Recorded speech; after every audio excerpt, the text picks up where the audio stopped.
조갑제 TV 시청자 여러분 안녕하십니까? 2022년 4월 18일 오후 2시 15분입니다. 청와대는 문재인 대통령이 어제 사표를 제출한 김오수 검찰총장에 대해서 그 사직서를 반려했다고 발표를 하고 오늘 중으로 김오수 검찰총장을 면담하겠다고 밝혔습니다. 청와대 관계자는 문 대통령이 김 총장 사직서를 반려하면서 검수완박과 관련한 발언이 있었느냐는 기자 물음에 임기가 보장된 검찰총장이 사표를 제출했기 때문에 행정부 수반으로서 검찰총장의 의견을 듣기 위해 오늘 면담을 하기로 했다라고 했습니다. 이어서 법안 자체에 대한 문 대통령의 입장은 국회의 시간이라는 데에는 변함이 없느냐는 기자 질문에 대해서는 그렇다. 현재로서는 추가로 드릴 말씀이 없다고 했습니다. 정치권에서는 민주당과 검찰 간의 갈등이 파국으로 치닫지 않도록 문 대통령이 일단 제동을 건 것이라는 해석이 나오고 있습니다. 예컨대 김 총장이 사퇴할 경우에는 다른 검찰 부서 그리고 평검사까지 지검장, 고검장 이들이 집단 행동을 해가지고 집단 사표를 낸다든지 또는 지금 현재 추진하고 있는 게 문재인 대통령에게 공개 항의장을 제출한다든지 하는 이런 것을 좀 막으려고 하는 것 아니냐 하는 관측입니다.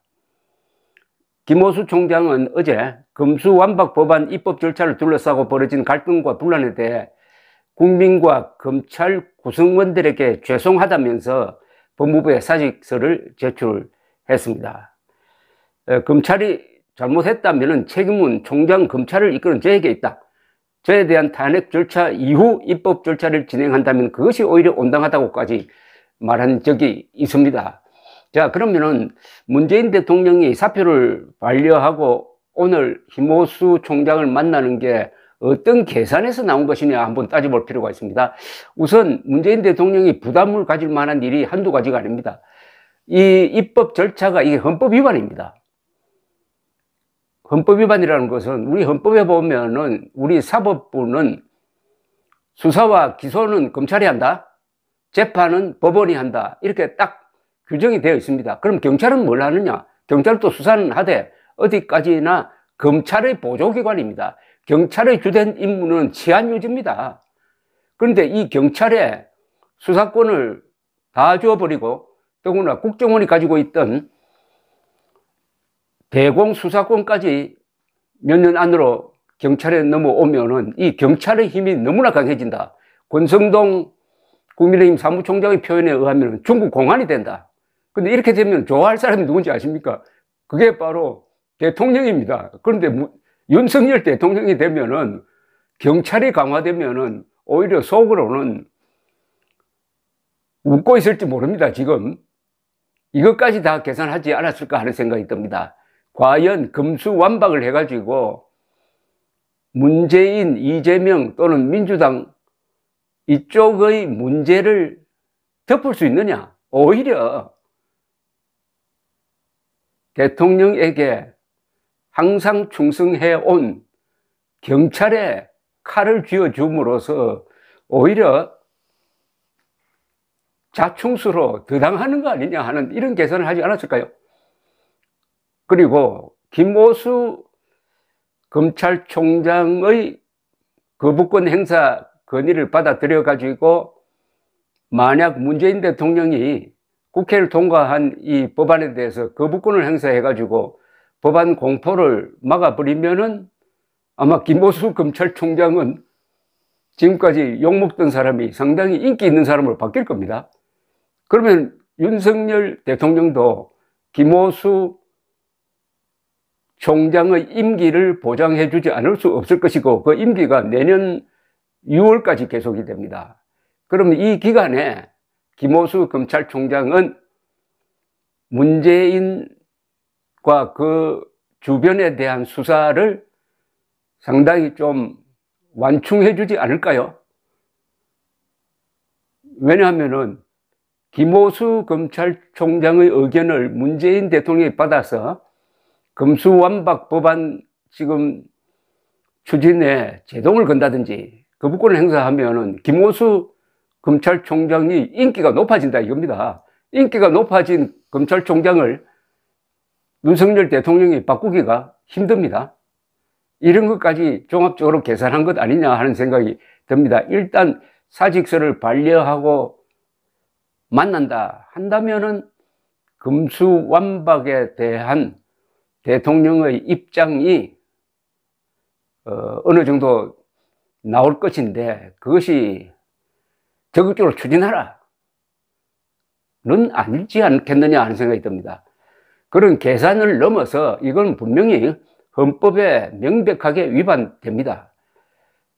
헌법 조문을 위반했을 뿐만 아니라 추진 과정이 이게 헌법 위반입니다. 법안이라는 것은 그게 중대한 법안일수록 그 준비 과정에서 시간이 오래 걸려야 합니다. 이해 당사자들이 치열하게 토론해야 됩니다. 그리고 국민들에게 설명하고 국민들의 동의를 받아야 합니다. 그리고 무엇보다도 야당의 동의가 있어야 됩니다. 이거는 국가의 기본 체제를 바꾸는 겁니다. 사법제도라는 게 얼마나 중요합니까? 우리가 흔히 법치 하는데 민주주의가 법치를 하지 않으면은 그런 민주주의는 뭡니까? 정글의 논리로 밖에 되지 않습니다. 허울밖에 안 되는 민주주의입니다. 민주주의는 반드시 법치 위에 서야 합니다. 이 법치를 지키는 양대 기둥이 검찰과 법원인데 특히 검찰로부터 그 수사권을 빼앗겠다고 하는 것은 이것은 입법 쿠데타입니다. 허영 원로 헌법학자가 한 이야기입니다. 입법 쿠데타를 막아야 할 사람이 검찰총장이 아닙니다. 대통령입니다. 입법 쿠데타를 해가지고 행정권의 중요한 부분을 빼앗아 가버리겠다는 이거는 총칼로 하는 쿠데타와 결국은 같은 겁니다. 더구나 문재인 대통령은 대통령으로 취임할 때 취임선서에서 헌법 제69조에 따라서 헌법을 수호하고 성실하게 임무를 다하겠다고 약속을 했습니다. 헌법 제66조는 대통령의 책무를 영토의 보존 그리고 국가의 계속성 수호 동시에 헌법 수호 이걸 분명히 하고 있습니다. 그리고 이건 상권 분립 위반입니다. 국회가 멋대로 독단적으로 이런 법을 강행 처리해가지고 행정권을 침해하는 것은 상권 분립 위반입니다. 그러면은 문재인 대통령이 행정권을 행사하는 행정부의 수반으로서 가만히 있으면 안 된다는 거죠. 하여튼 문재인 대통령이 임기 말에 아주 기로에 서 있는데 그 고민할 필요 없습니다. 헌법대로 하면 됩니다. 만약 이 입법 쿠데타에 동조하면은 이것은 국헌문란입니다. 이게 형사처벌을 받을 때 어떻게 될지 각오를 해야 될 것이라고 생각합니다. 마지막에 이성적인 판단을 하기를 바랍니다. 감사합니다.